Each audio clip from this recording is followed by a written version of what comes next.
let's give it a go. Let me know if this comes up. Something's happening. Yeah, looking magic. Good to go, Paul. Fantastic. Hello, everybody. My name is Paul Houseman. I'm a senior workwell coach in Leicester City. Um, this is actually my full-time job, my beginning, middle, and end now. But also, I am a part-time PCM manager as well. So I do kind of have a dual role, but that gives me a good view of what's happening within the health system locally, and to try and best position strategically how we get the most out of these initiatives. So if I move the next slide on. Okay, so since the 1st of April, we developed a team structure, and what I'm doing is taking Glenn's Leicester, Leicestershire and Rutland view of all the PCNs, and I'm honing it down to the ones that I'm particularly focused on. And that's 2 PCNs out of all those 26 that Glenn mentioned, of which 22 are signed up to the Workwell scheme. So within our immediate structure, I'm the senior Workwell coach, but I've been managed to eke out of the funding a number of coaches. And some of those are part-time as well. And what was key for me was to get the right people from the right backgrounds. So these are originally receptionists that have worked for many, many years and administrators many, many years in primary care, and they know the systems inside out. They know the patients. They understand the issues that patients have. And these were the right sort of people with the right attitude that I thought we could actually do something to develop a culture within our PCN. Bearing in mind that from an R's point of view, from additional funding point of view, we don't employ health and wellbeing coaches in our PCN. We never have, and there's never been any demand. So this was also about testing out a cultural change as well.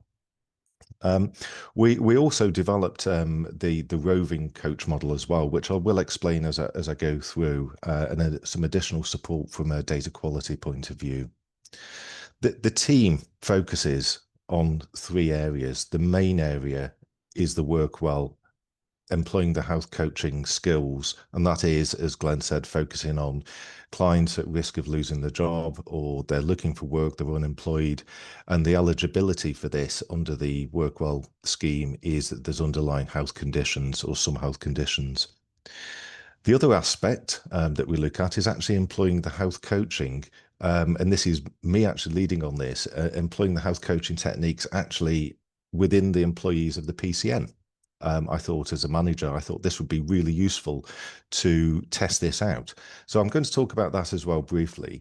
The third one is something that's in development. So I'm not going to touch it on too much. There might be a few questions we can explore, but this is about us getting out to the employers in the community, to actually engaging with those employers and saying, you're employing people that may be at risk of losing the job, they've got health conditions, they're trying to get appointments, we know the score, but how can we help you help your employees as well? So some brief context here.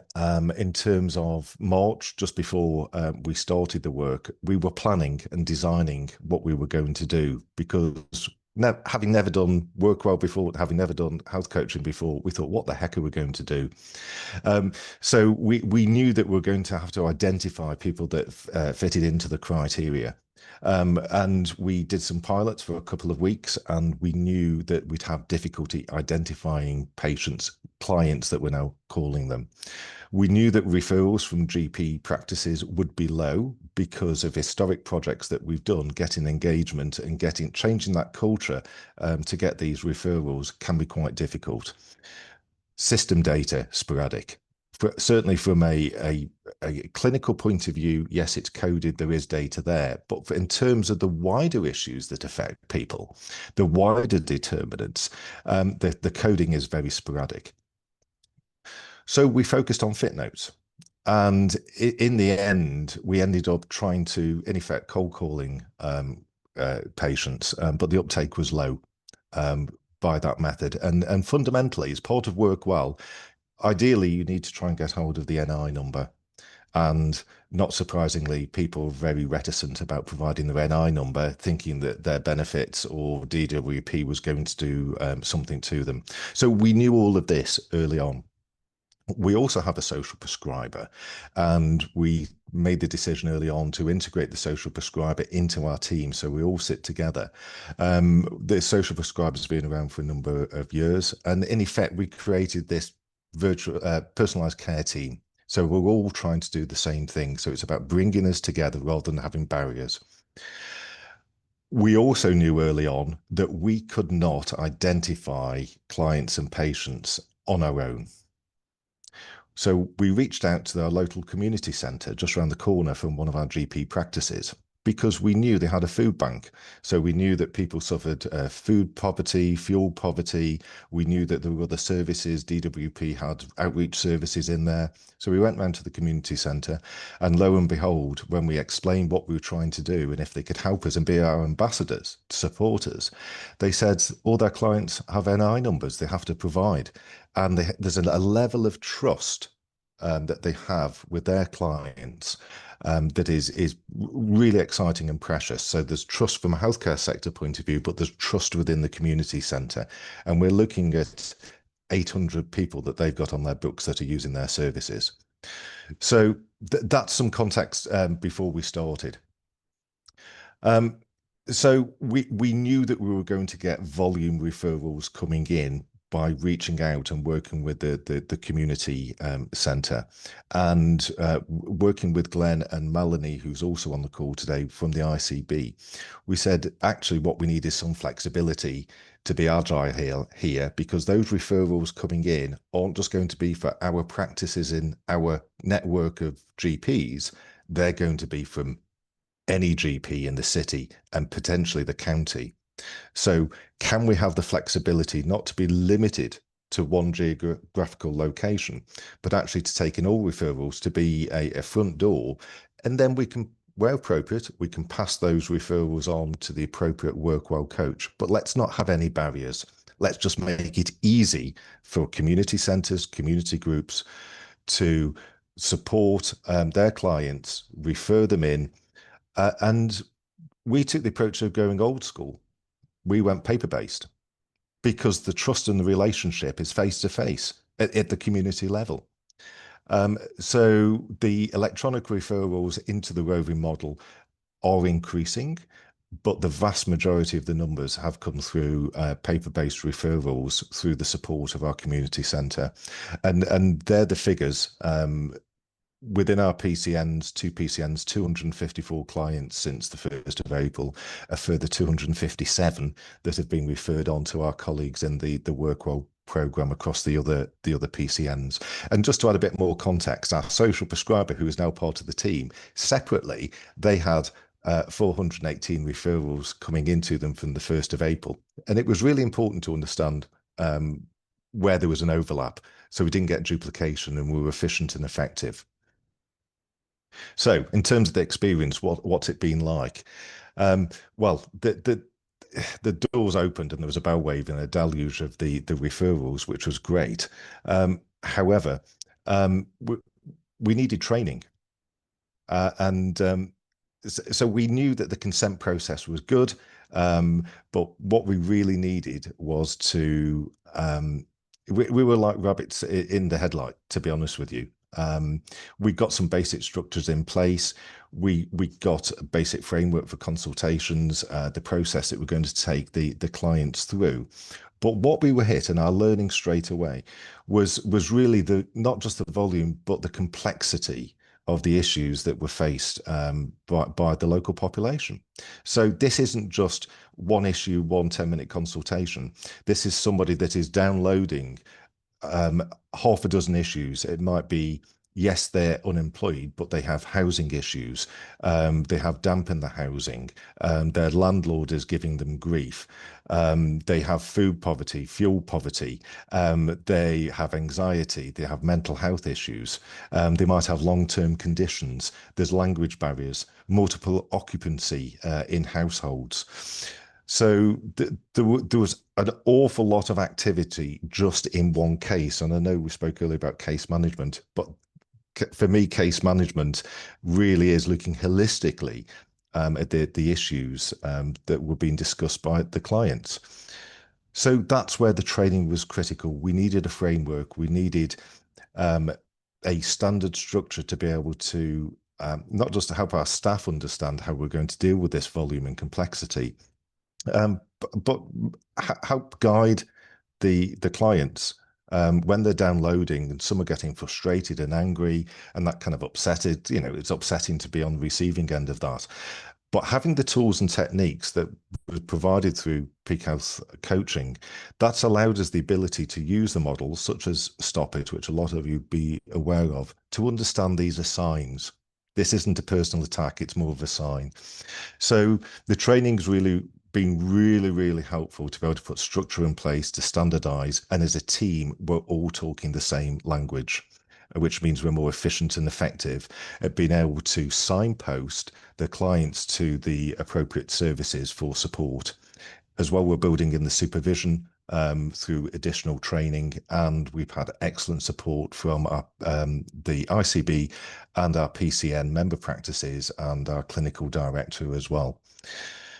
Really learning, the learning that we've got from this is DWP work well. Expect on average a case management for a client to be over a 12-week period. We found in reality this is much longer on the whole.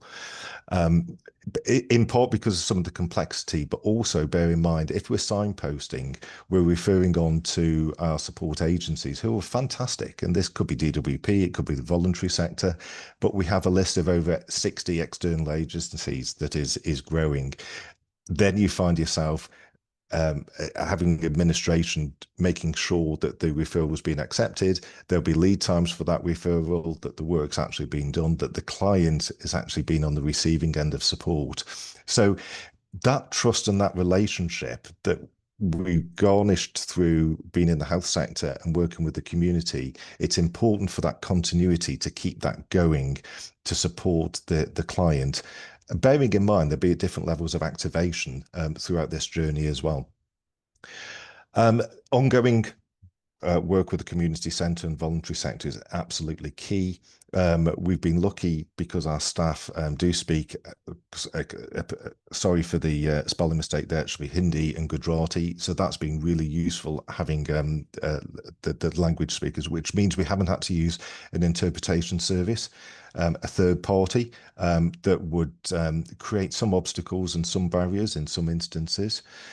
So we're now moving into making sure that we're more efficient and effective, utilising our training, our ongoing referrals to our agencies, so that we can get better outcomes for the clients, and looking at our capacity and workload demand.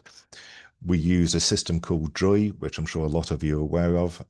It's separate to System 1. It does interface with System 1, but that does increase slightly the administrative time. But we're utilising that system and we're getting stuck in and using that. If I hop over to the other aspect that I'm looking at in particular in terms of using health coaching from a management point of view with employees within the PCN, for me, this has been a bit of a revelation, really. I've done management for many years, and I was concerned about blurring the lines between line management, the transactional contractual management, and actually employing the coaching techniques. So the contracting was really important to get it clear about what this is. This is a safe space. And making sure there's no conflicts of interest or any ethical dilemmas. And so far, the experience has been very positive, and that has helped build up better trust with the staff within the PCN that I've utilised the coaching on. It's reduced sickness.